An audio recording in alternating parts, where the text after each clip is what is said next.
आज तक हम दूसरों के घर के दहलीजों में खड़े थे। ये social democratic party of India, ये आपका घर है। आने वाले दिनों में ग्राम पंचायत हो, जिला पंचायत हो, तालुक पंचायत हो, सीएमसी हो, चाहे कारपोरेशन इलेक्शन हो, अंजुमन इलेक्शन हो, हर इलेक्शन में हिस्सेदारी लेने वाली है। हम सब मिलके ये खुशहाल मुल्क बनाएंगे। बाबा साहेब अम्बेडकर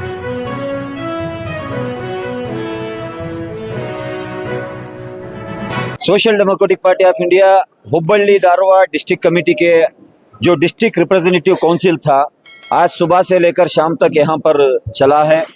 ये डिस्ट्रिक्ट रिप्रेजेंटेटिव काउंसिल का असल मकसद ये है, हमारे पार्टी के इंटरनल डेमोक्रेसी का जो सिस्टम है, हर 3 साल को एक मर्तबा ब्रांच से लेकर नेशनल कमेटी तक हम इंटरनल इलेक्शन के जरिए से नई लीडरशिप को चुनते हैं। तो पिछले 3 साल में जो लीडरशिप को यहाँ पर चुनकर जिम्मेदारी दी गई थी, उन्होंने पिछले 3 साल में क्या कारगुजारी किए थे, कितने इलेक्शन में कंटेस्ट किए थे, क्या क्या लोगों के इश्यू में पार्टी के स्टैंड क्या थे, इसका रिजल्ट क्या था, ऐसे सारे चीजों का एक इवैल्यूएशन भी हुआ। उसके बाद नए मिकात के लिए यानी 2024 और 27 के मिकात के लिए नई 11 कमेटी मेंबर का एक इलेक्शन भी यहाँ पर हुआ। तो वो नई कमेटी के मेंबर होकर ऑफिस बेरर का मैं अभी डिक्लेरेशन दे रहा हूँ। तो नए मिकात के लिए न्यूली इलेक्टेड हमारे हुब्बल्ली धारवाड़ के प्रेसिडेंट होकर यंग लीडर हमारे हुबली के सलीम हलियाल साहब प्रेसिडेंट होकर इलेक्ट हुए हैं, और उनके साथ खांदे को खांदा मिलाकर ये काम को आगे लेके जाने के लिए यंग एंड एनर्जेटिक और एक leader Gafoor Ahmed Kurhatti vice president होकर इलेक्ट हुए हैं। और इन दोनों के साथ और साथ देने के लिए एक जनरल सेक्रेटरी भी 19 साल उम्र में इतने बड़ी जिम्मेदारी में आए हुए एक यंग लीडर अमन खान शिवल्ली जनरल सेक्रेटरी होकर इलेक्ट हुए हैं, और ट्रेजरर होकर अब्दुल जब्बार लश्कर और सेक्रेटरी होकर जहीर जमकंडी। ये जो ऑफिस बेरर्स हैं, इनके साथ रफीक लश्कर और इस्माइल नालबंद और तरन्नुम सवनूर, और इसी के साथ मुजाहिद शिवल्ली और जीलान अब्दुल जलील उर्फ जीलान, अब्दुल खादर उर्फ जीलान, ऐसी एक टीम भी यहाँ पर हम इलेक्शन किए हैं। लिहाजा ये माध्यम के जरिए से हुबली धारवाड़ के अवाम से मेरी गुजारिश है, ये जो लीडरशिप है, ये कोई जाती मफाद के लिए चुनी गई लीडरशिप नहीं है। दीगर पार्टियों में आप देखेंगे जिनके पास बैंक बैलेंस है, जिनके पास बंगले हैं, जिनके पास जात के बलबूते पर उनके पास पावर है, मैन पावर, मजल पावर है, उनको लीडरशिप में चुना जाता है। लेकिन एसडीपीए की खासियत ये है, ये जो लीडरशिप को हम चुने हैं, इनकी लीडरशिप को चुनने का मेयार ये है कि लोगों के मसले मसाइल में कितना ये कुर्बानी देकर काम कर सकते हैं। यही इनका क्राइटेरिया था। जो भी लीडरशिप आई है, नई लीडरशिप भी इसमें शामिल है, पुरानी लीडरशिप भी शामिल है।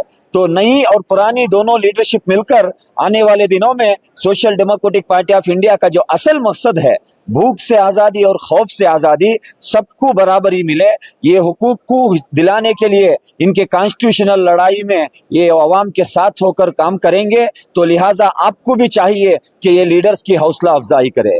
अगर जाएंगे तो कहाँ जाएंगे? कांग्रेस ने हमारा भरोसे को तोड़ दिया, जेडीएस ने हमारे भरोसे को तोड़ दिया, बीजेपी से तो हम उम्मीद नहीं लगा सकते। तो ऐसे दौर में एक अल्टरनेट पॉलिटिकल प्लेटफॉर्म, एक मुस्बत सोच रखते हुए मुल्क भर में यहाँ के पसमानदा लोगों के हुकूक के लिए काम करने वाली जमात का नाम है social democratic party of India. लिहाजा ऐसे होनहार लीडरों की हिम्मत अफजाई हमें करना है, वरना एक दिन ऐसा भी आ जाएगा, आज ये लोग काम कर रहे हैं, आज ये आपके लिए आवाज उठा रहे हैं, जब जब भी जरूरत पड़ी आपके लिए हमारे कार्यकर्ता ब्लड डोनेशन के नाम पर खून को दिए हैं, जब जब भी जरूरत पड़ी कोरोना जैसे वबा में आपके लाशों को मदफून करते करते हमारे कार्यकर्ता शहीद भी हुए हैं, जब जब भी जरूरत पड़ी आपके लिए लड़ते लड़ते, आपके लिए हुकूक के लिए आवाज उठाते उठाते यहाँ की पुलिस की लाठी को भी हमने खाया है, जब जब भी जरूरत पड़ी हमारे लीडर्स जेलों को जाने का अगर मौका आया तब भी हम इस मकसद से पीछे नहीं हटे। अब भी हम ये ऐलान करते हैं, आपके हुकूक के लिए, आपके कॉन्स्टिट्यूशनल राइट्स को दिलाने के लिए अगर जान की भी अगर कुर्बानी देना पड़े तो हमारे लीडर्स और कैडर्स तैयार हैं। शर्त बर्त इतनी है, ये डेमोक्रेसी के सिस्टम को समझो, जब तक हम इख्तिदार में हिस्सेदारी नहीं लेंगे हमारे हुकूक मिलने वाले नहीं। हमारे बच्चियों के सर पे का जो हिजाब निकालकर, हिजाब के ऊपर पाबंदी लगाकर 1 साल 8 महीने से ज्यादा गुजर गए, कांग्रेस हुकूमत में आई है, आज तक उसके ऊपर सुप्रीम कोर्ट में एक अफिडेविट डालने की ताकत ये कांग्रेस हुकूमत को नहीं है। और क्या उम्मीद हम इससे लगा सकते हैं? यही सिद्धरामैया साहब बीदर के सरजमीन में कांग्रेस के एक प्रोग्राम में बोले थे, अगर हमारी हुकूमत आई फर्स्ट कैबिनेट मीटिंग में हम 2B रिजर्वेशन को रिस्टोर करेंगे। आज कांतराज कमीशन की रिपोर्ट बहाल करो बोल के डिमांड चल रहे हैं। 17% आबादी रखने वाले मुसलमानों को सिर्फ 4% रिजर्वेशन था, उसको भी मनसूख कर कर तकरीबन 3 साल होते हुए आ रहे हैं। 2B रिजर्वेशन रिस्टोर आज तक नहीं हुआ। और माइनॉरिटी के लिए डेवलपमेंट के लिए 10,000 करोड़ का अलोकेशन करने का वादा सिद्धरामैया करे थे।